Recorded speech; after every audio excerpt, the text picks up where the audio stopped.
Hello, I'm Dr. D, and I'm here to talk to you about the trauma framework so that we can better understand ourselves and others around us. So step one of understanding the trauma framework is understanding the stress response, the human stress response that we all have. When we see a perceived threat or a danger, our brains and bodies communicate to each other so that we can go into action to keep ourselves safe and alive. So that may look like fighting. We may fight the danger. So if you are walking your dog and another dog goes to attack it, you might go into action because you are bigger than that threat and you want to protect your dog and make sure they're safe.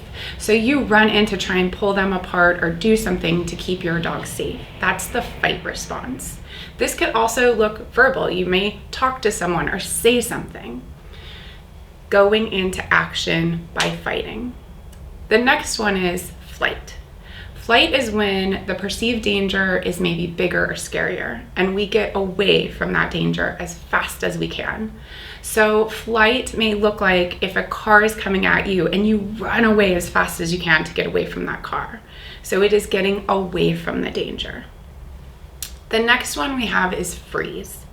And freeze is where you may not be fast enough or big enough to run away or to fight the danger, and so you just stop. And this could be a full stilling where you're not even thinking or moving, or it could be a slow movement back and forth, but you're kind of stuck in between and not really making any efforts to go forward, to fight or get away. The last piece of this is submit and comply.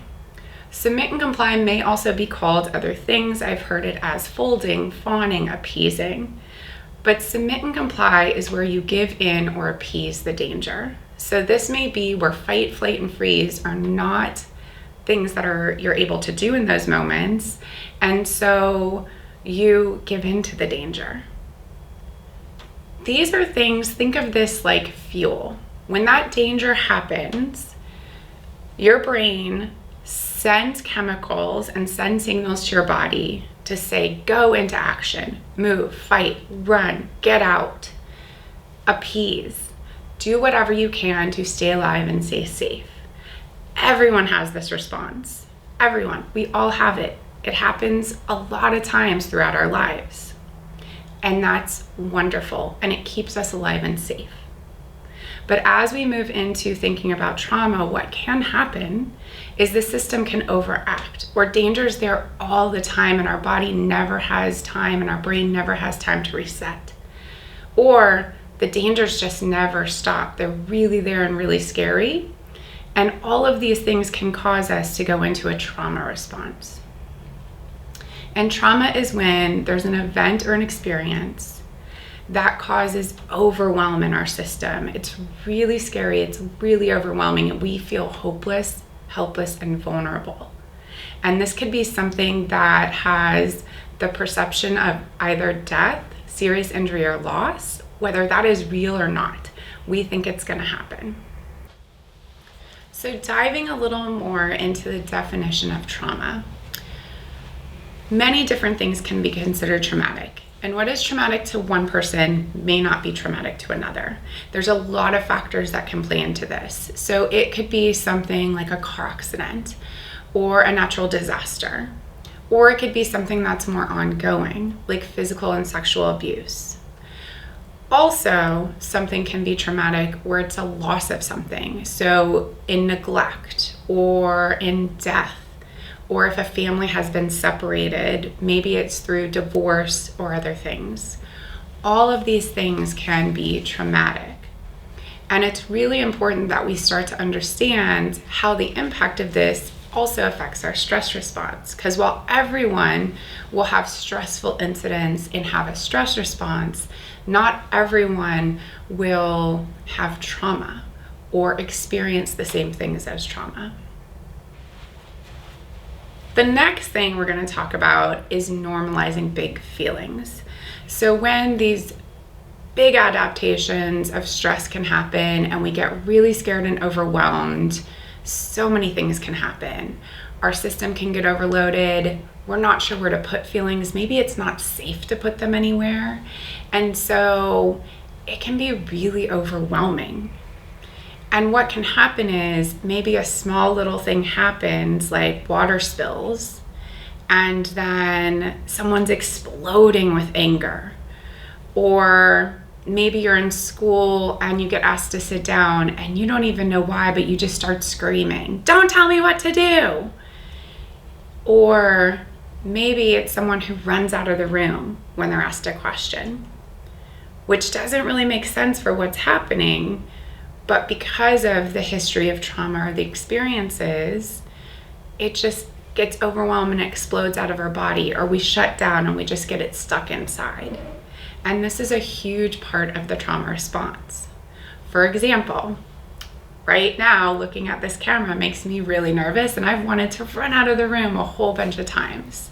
It's just a camera, and I'm just being recorded, but that can be really scary. And so all these things that may not make sense to other people, and maybe don't even make sense to us, can happen. And the less they make sense to us, the less they make sense to other people. Another thing we have learned is that along with this experience of trauma, our stress response, and these big feelings, is that we develop adaptations to handle and cope with everything that's happening around us. Sometimes those coping skills are healthy and good for us. Maybe we exercise, maybe we dance or do art. But they can also be adaptations that maybe served us to keep us alive at one time or keep us safe, but now aren't working for us anymore. So that could be things like cutting, or using drugs, or carrying a knife around, or fighting. So these things that we adapted to keep us alive and safe in these environments that we were in before, now that we're out of those environments, or even still in those environments over time, they're not serving us or helping us anymore. And so being able to really explore these adaptations and look at them without thinking good or bad, but seeing them from the place of something that really served us and kept us alive and helped us deal with really scary things that are overwhelming and hard, is really important. So we want to start to see and look at the whole person and the whole picture, and how all of these things really work for us.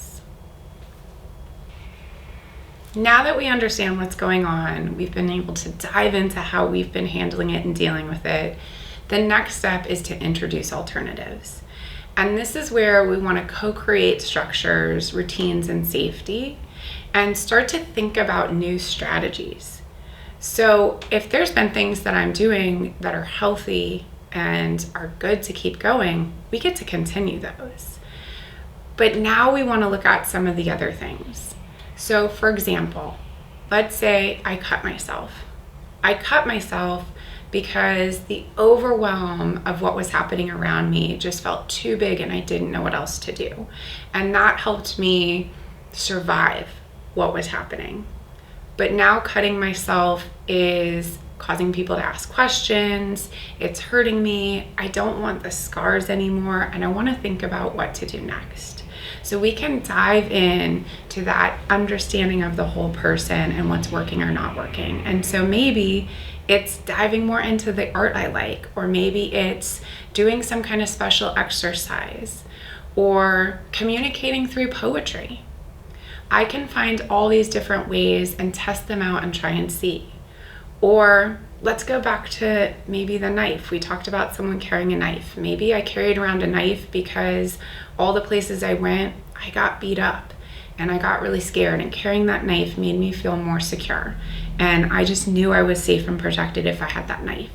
But now I'm going to school and it's getting me in trouble and I can't get kicked out of school. So what can I do? Maybe I could go to a martial arts class, or maybe I learn how to use my words in a different way and practice that and practice assertive communication. But I start to think about these things that I could do differently and introduce this, so then I'll need, hopefully, that thing that's not serving me anymore less and less. And this really helps us to start to create a better safety plan for ourselves. because we're still going to have stresses in life and we're still going to have experiences with trauma, but this will help me deal with them in different ways.